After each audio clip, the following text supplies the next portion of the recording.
Hello everyone, it is your boy Aeroflame back again, back in the old studio, here ready to give you guys yet another video. If you guys have been following my TikTok at Aeroflame Official, which is where I'm going to post the vast majority of what I'm going to be posting on this channel, and follow my Twitch, twitch.tv at Aeroflame Zizzes, two Z's. But neither here nor there. Today's topic of discussion that we're going to be talking about today is going to be the whole big topic about the Ultra Beast and Necrozma versus Arceus and the Creation Trio. This is kind of something that I've been seeing popping up, and it's been gradually picking up pace for a long time now. And I've kind of wanted to give my commentary on it and what I think about the whole situation. Once again, if you follow my TikTok, you'll probably know what I think going into this video. But I'm going to go ahead and get started in the usual way that I break it down, sort of talking about the plot, the way that the characters are utilized within the verse, their powers, their feats, etc., and how I believe that the characters in Pokemon are meant to be portrayed to sort of substantiate why I think which particular group is more powerful than the other. I would say that I hope this is going to be a pretty precise, pretty concise talk, and it's going to be about 15 minutes long. I don't think that's what's going to happen. You guys know how I am. I like to get really in-depth into stuff and really talk things through. So you guys probably see how long the video is through the little bar right here. Get your popcorn, get your drinks, because we're going to go ahead and get started. And we're going to go ahead and get started kind of with, you know, the levels that the two Pokemon groups occupy, in my opinion, and the things that I think supports it. So one thing I've never really gotten, and why I'm kind of questioning how we even got to this point, is when you kind of look at the feats that are accomplished by the groups relative to who they are. I kind of wonder how we're even having the conversation of, are the Ultra Beasts as strong as Arceus and the Creation Trio? And that's mainly because of one thing. There's not a whole bunch of scaling in the Ultra Sun and Ultra Moon and Sun and Moon games, and there's not a whole bunch of scaling outside of like Necrozma. Necrozma is the main person that really does everything, and everybody just kind of backscales to him. But I'll kind of do my best to give a as courteous or as in good faith of a view of the whole thing as I can. So one thing that's super interesting that people bring up a lot of the time about the Ultra Beast is they bring up the bosses from Ultra Sun and Ultra Moon, the Rainbow Rocket team. I think that's super interesting. That people bring up the Ultra Sun and Ultra Moon Rainbow Rocket thing. Like they'll say, oh look, Cyrus, this is Cyrus who has succeeded in his plan. This is a Gestis who has succeeded, etc., and these Pokemon are them in their strongest form, right? They'll often use things like this to kind of talk about, you know, Necrozma and the Ultra Beasts are seen as more of a threat than these Rainbow Rocket members, right? So it would stand to reason that Necrozma, Buzzwole, and beings that scale to that kind of scale above these Rainbow Rocket team member leaders. Now that's super interesting because I think it's a pretty known fact that that there are multiple different versions and timelines of every single like Pokemon game. I don't know if I'm going to have it up on the screen or what here, but I know that there's that statement that every individual game cartridge is a different timeline in and of itself. And I also think it's interesting that people are asserting that this is the exact same Cyrus, the exact same Dialga and Polka as the one from Diamond and Pearl and Platinum. I think that's super interesting because I think it's pretty obvious that by virtue of it being multiple timelines and by virtue of them all being, you know, relatively seen as, oh, Gestis, Dialga and Polka, or not Gestis, Dialga and Polka, Gestis, Cyrus, Giovanni, all these different guys, like, I don't think that they're trying to portray them all as relative. I think that if you go back in their games and you look at, you know, Black and White 2, and you look at Diamond and Pearl, right? Or if you even go back, say, look at Pokemon Fire Red, right? Are we gonna assert that, you know, the legendary birds are supposed to be on par with, you know, Zacian and Zamazenta, who are on par with Lugia and Dialga. Like, are we just gonna start saying that every legendary is interchangeable? Are we gonna actually take this stuff of these villains showing up and being portrayed as relative? Are we gonna apply that and say that this is the strongest form of these Pokemon? Are we gonna say that this is the strongest form of Dialga and Polka, and by virtue of that they all scale above? No. I think that's extremely unfair, and I think to kind of say like by virtue of them scaling above Rainbow Rocket that they scale above the Creation Trio and those in it, when we know for a fact that there are varying timelines and that we know that there are different versions of Pokemon, I just don't really buy it. The whole Rainbow Rocket argument, I've never really seen where it gets its legs. I've never really understood it. It's just weird to me. But I'm going to kind of... I also want to go over a couple more things. What I really want to go over is the main difference between the different Arceus, Dialga, and Polka that we see in a bunch of the different other mainline games versus the Dialga and Polka that we see specifically from Diamond and Pearl. And I'm going to kind of go into the connections. So when the Creation Trio show up, a lot of the times it's treated as like this world-ending monumental apocalyptic event, right? And I think that that's very interesting when you're comparing it to the legendaries, practically any other legendary, right? Like when Dialga and Palkia show up, their presence alone is like distorting the sky, right? Cyrus in both Diamond and Pearl and Brilliant Diamond and Brilliant Pearl is like, oh my God, you know, now that Dialga and Polka are here, this is the sign that this is the end of everything.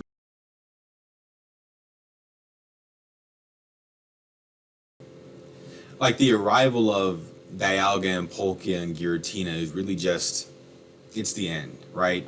And this is very interesting when you compare it with things like, well, when you compare it to the Ultra Beasts, like the Ultra Beasts arrive and have to actively do something in order for the world to end. Necrozma has to arrive and actively do something for the world to end. All of these Pokemon that are supposed to be threats to history, right? They have to actively do something in order to be a threat. Dialga and Palkia and Giratina are at a level where just them arriving, the sheer immensity of their power, right, is just causing the world to distort, right? Like it's gonna reset everything to zero. So it just, like, I just don't see it. Like Buzzwole, the big mosquito who has big muscles, you're telling me that he's stronger than someone whose presence alone starts warping space-time? It just seems to me like people like the idea of the Ultra Beast, people like the idea of Necrozma and Ultra Necrozma, and they're kind of using that as an excuse to just they just don't want to look at things genuinely to try and see how strong that they really are. I think that they just want to put them on a pedestal that they don't deserve to have. And this is kind of expanded upon in Pokemon Legends Arceus. We kind of see more of that. We kind of see them kind of really hammer home the point that the Creation Trio was like the big top, you know, Pokemon, the strongest guys that there are.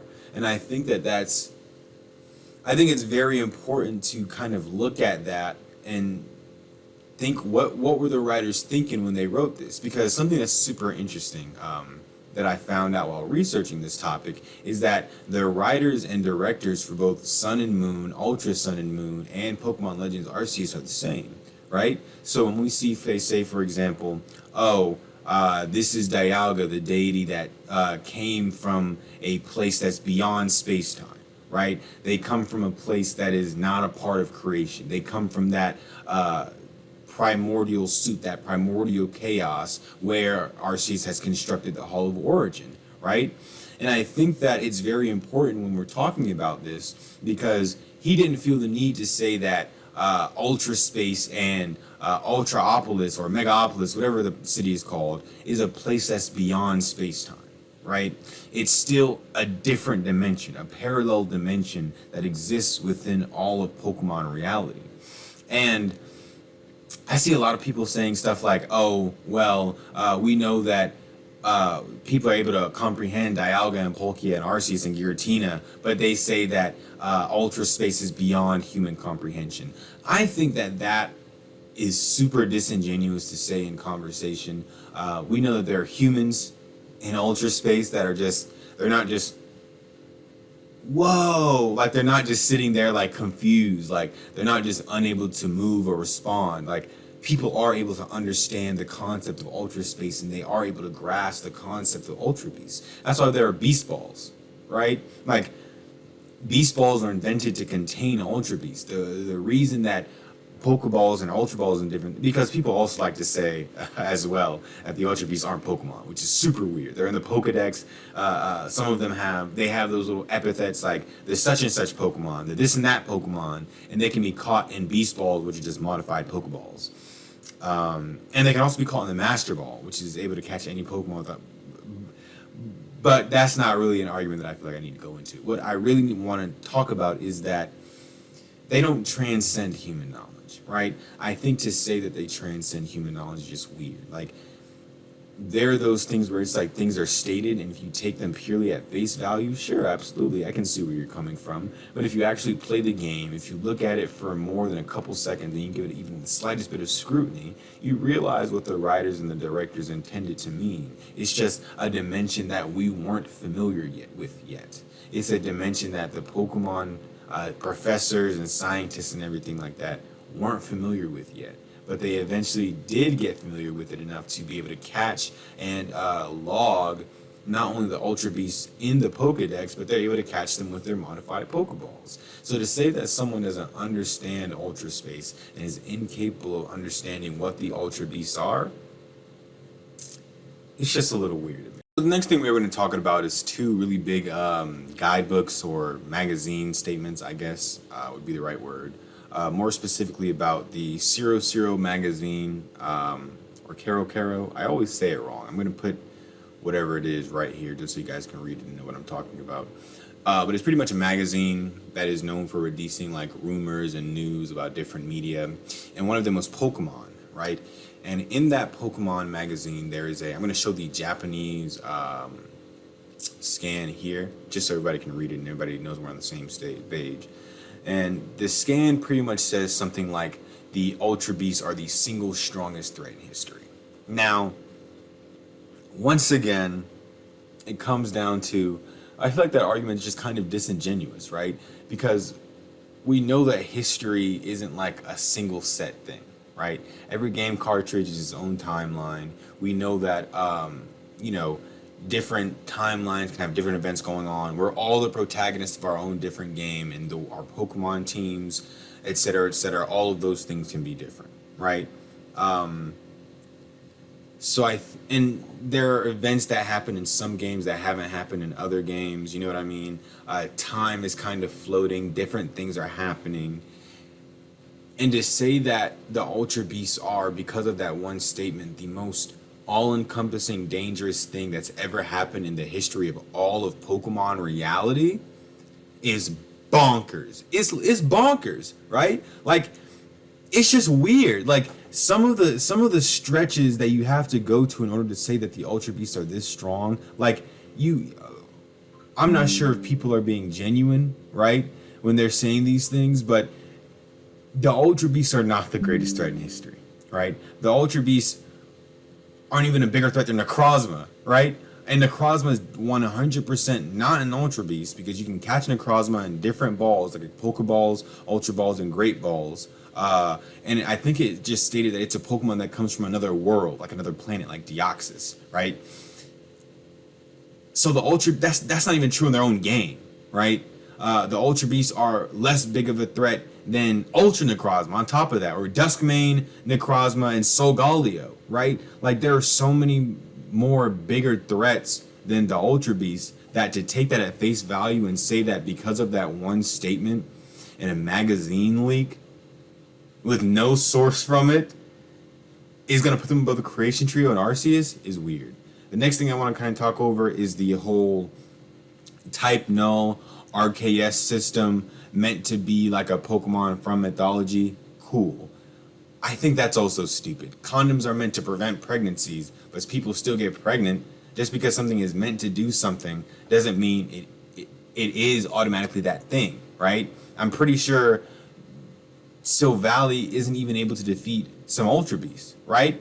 Like, it's odd. It's super weird that by saying he's able to switch typing, and because he was meant to have a power to rival a mythological Pokemon from the past, referencing Arceus, obviously, that he's automatically as strong as Arceus is.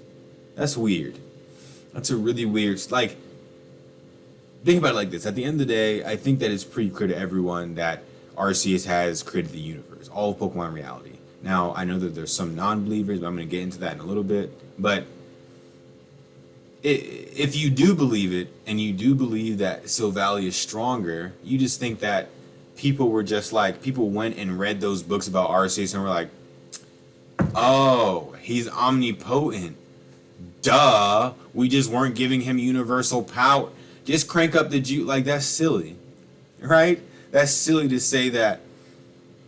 Like, you think Silvally has the power to create the platonic concept of time? Is that what you're telling me? Do y'all genuinely think that? Because if you do, I think you just need to give up this whole, like,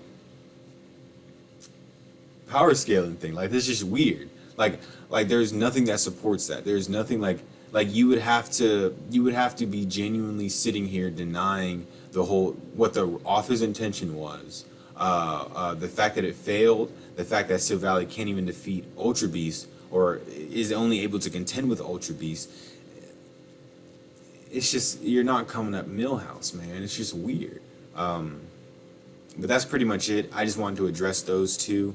That type null thing is just really, really silly to me. There's no feats to back it up, nothing to support it, and the whole Ultra Beast being the greatest threat in history thing. I just wanted to kind of go over that. Now I want to really go over into the whole Necrozma scaling, and why people think that he's so strong, because he is fairly strong. He's a pretty strong guy. And I'm just going to kind of talk over how that stacks up against Dialga, Polka, Giratina, and then of course finally Arceus. Okay, so we're gonna. Now, for the most part, I wasn't able to find tons and tons of stuff on Necrozma, but I'm going to show what I did kind of get here. His main claim to fame is the fact that he would be able to absorb all of the light from Ultra Space, and once he's at Ultra Necrozma, he'd be able to illuminate every world on the other side of the wormholes, right? So basically, and then on top of that, there's the whole, I think it's the mirror dimensions or something that implies that there are an infinite amount of dimensions within each Pokemon world. So that would pretty much put him at high universe, where he's illuminating all of those infinite worlds by himself with his own light that he's creating. And that's super, super impressive. You know what I mean? A lot of people don't really pay attention to Pokemon, and a lot of people don't really, or not pay attention to Pokemon, a lot of people don't really pay attention to the power scaling aspect of Pokemon. For a lot of people, it's just the story, cute Pokemon they can collect, or the competitive battling. And that's fine. So my point with that is that when people hear something like that, when they hear something like, oh, Ultra Necrozma can illuminate the infinite worlds and the many different, planets and universes and galaxies within, right? And we're also, and this is also taking into account that I'm going to assume that the universe is based on our real universe, so all of those worlds will be infinite. So once again, I think that feat is super, super impressive. But I think when you compare that to Dialga and Polka and Giratina, they just kind of mollywop. Like, for example, when you're looking at the things that were written on the little statue for Eternia City, where it's talking about Dialga and Polka and their origin, you have it reading stuff like, the birth of Polka, the creator of parallel dimensions, alive yet not alive, everything drifts in space to arrive in the same universe. It is the blessing of Polka. The creation of Dialga, the giver of time, the giver of time. In laughter there is tears, and likewise it is with time. The same time flows on, for it is a blessing of Dialga. Now, when you're talking about these Pokemon being born, and time beginning to flow, and space beginning to create or expand itself, and forming for the first time, that means that before them, There was no concept of time or space. So these two are literally the concepts of time and space that existed before everything. This is sort of extrapolated on in the Arceus myth. In the beginning, there was only a churning turmoil of chaos. At the heart of chaos, where all things became one, appeared an egg. Having tumbled from the vortex, the egg gave rise to the original one. From itself, two beings the original one did make. Time started to spin, space began to expand.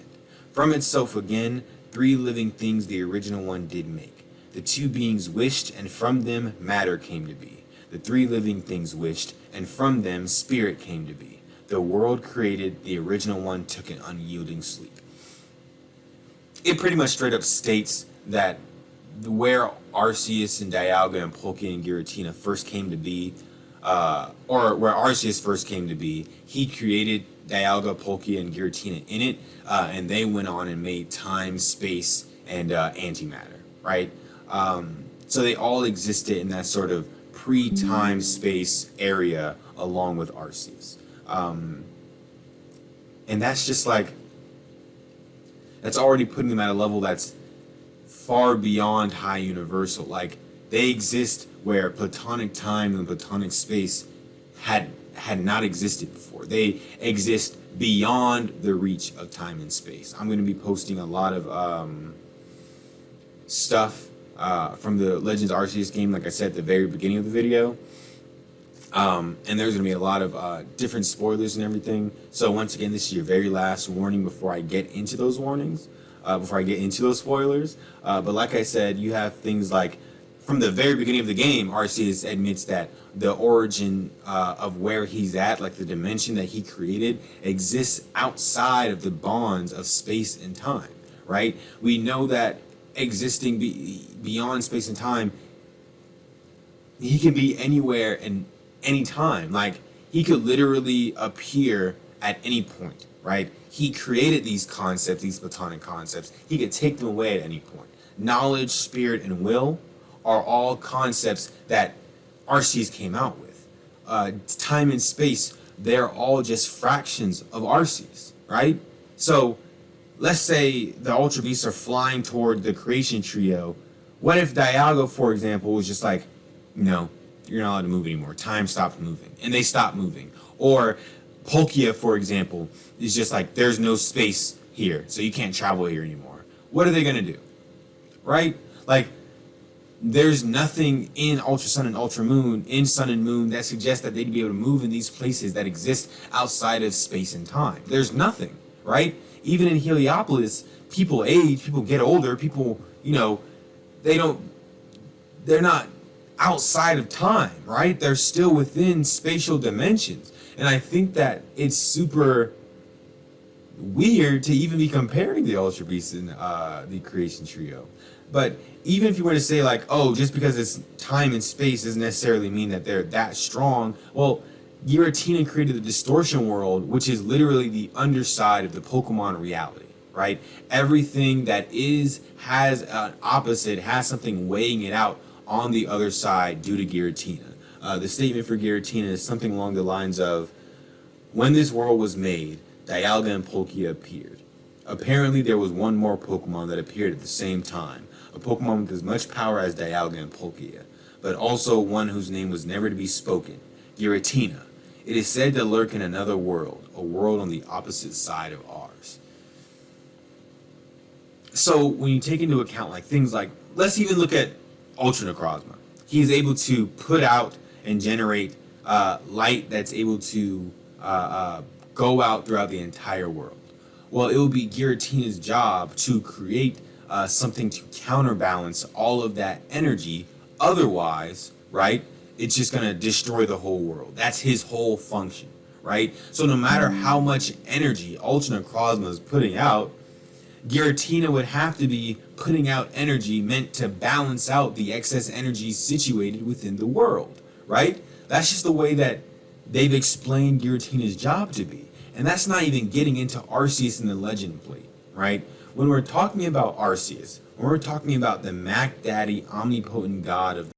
Now, something that's super important when you're talking about Arceus is you have to talk about the Legend Plate, right? The Legend Plate is something that you get at the very end of the game, and it sort of shows what league Arceus is in, right? So the Legend Plate is described as this: a stone tablet imbued with the essence of all creation. When used on a certain Pokemon, it allows that Pokemon to gain the power of every type that there is. Now,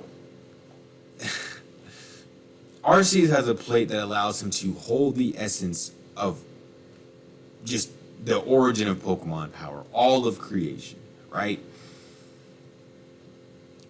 So it's just like, I think it's just too blatant. It's just too blatant, right? That Arceus is at a level of power that other Pokemon just don't reach. He just doesn't. He's just above. He's just even above the creation trio, as they're just mere aspects of him. He's above them, and then on top of that, he's just an aspect of the original one, who should be still in that unyielding sleep, an Azathoth, like abstract sort of thing. And I think that's super interesting. Now that I've sort of gone over a lot of the different miscellaneous things like the Legend Plate, how strong like the creation trio are, because we learned in this game that they are the definitive origins of time and space. We learned that Giratina is the definitive origin of antimatter, and we know that Arceus is also confirmed to be the creator of all things multiple times over in the game. So I kind of want to go over some of the common debunks, quote unquote, to a lot of the points that I'm making, and we're going to go over that, and then I think that should be the end of the video. I don't want to keep you guys for too long. So one of the main things is that people tend to, once again, they like to think that the games take place kind of concurrently to each other, or that the different games are still canon somewhat. I think it's super interesting that in Legends of Arceus they kind of clear that up. Arceus directly states that different timelines are meant to be different places or worlds in creation.